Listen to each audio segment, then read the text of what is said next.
Hello, Internet! It's time for another Wednesday's cereal. Alright, I'm fatigued with all the DC stuff. So, first up is Amazing Spider-Man, the end of Spider Island.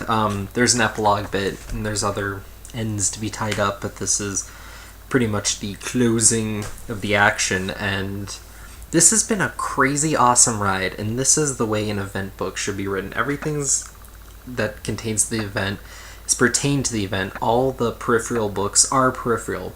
They take place in the general action where they couldn't otherwise, because there's certain things going on with Spider Island that wouldn't normally otherwise go on.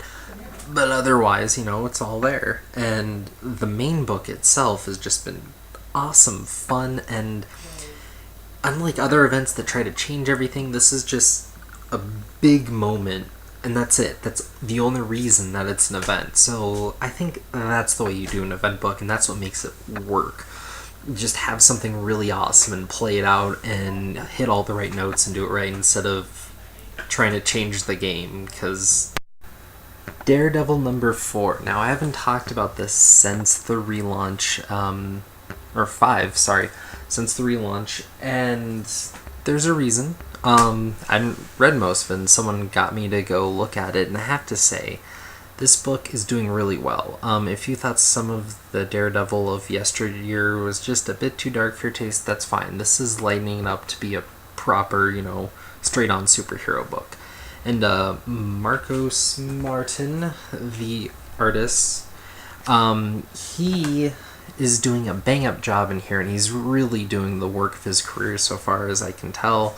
He's finally in a book that works with him. I've seen him do work for Spider-Man and somewhere else once, and it never fit. He'd do a good job, but it just never fit. In this book, it fits gloriously, and I have to say, this book wouldn't have half the impact if he wasn't on it. So, kudos to him for doing what really only he can do right now, making this book really pop.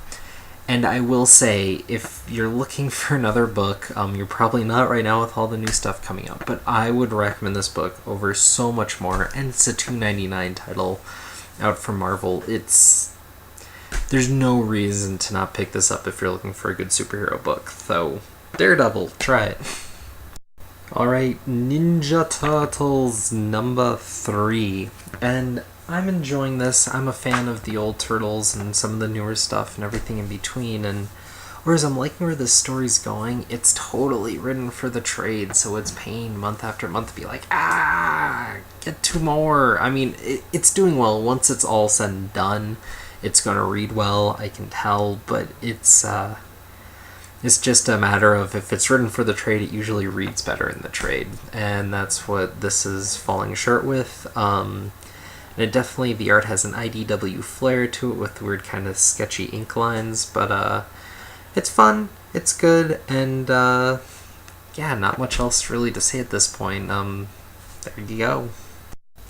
Venom number 8, and this was the first time for anything I read Spider Island related that suffered from being a part of the event. The end of it really meant you had to read Amazing Spider-Man to catch the end of even their little bit that was interweaving with Spider Island.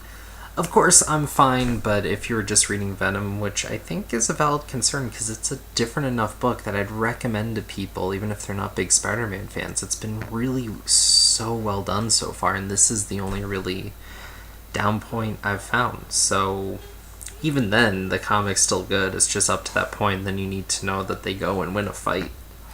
So, yeah. Alright, FF11. It is happening, a big cataclysmic clusterfuck of everything Hickman's written from Fantastic Four all the way through whatever he's done with FF, and trying to get a handle on everything kind of requires, I imagine, just kind of reading it straight through again. It's a Hickman book, so it's fairly high concept, plus the fact that he took in all the intergalactic Marvel stuff, and now he's making essentially another Avengers book, and it's just everything, and it's supposed to be this big cataclysmic whatever the fuck. I think it's just going to suffer from being a small team book forced to be like this event thing at the very end, very akin to Joss Whedon's last issue of Astonishing X-Men, where it just became this clusterfuck of too much going on, and then the issue is grandiose and everything, but isn't much fun to read, but pretty to look at. So here's hoping he does a better job, but we'll see. There's a good chance that after this is all done, I'm probably going to jump off the whole Fantastic Four train, because I don't really see it going anywhere better at this point. The Red Wing concludes, and yeah, this is definitely a trade-only thing. It was only 4 issues, and it tried to cover way too much ground for 4 issues, so interesting time travel ideas, but yeah, whatever. So yeah, that was all the non-DC stuff. I might come back to the DC stuff later, but I kind of want to address it differently because I'm just getting sick of talking about a lot of stuff that isn't worth talking about.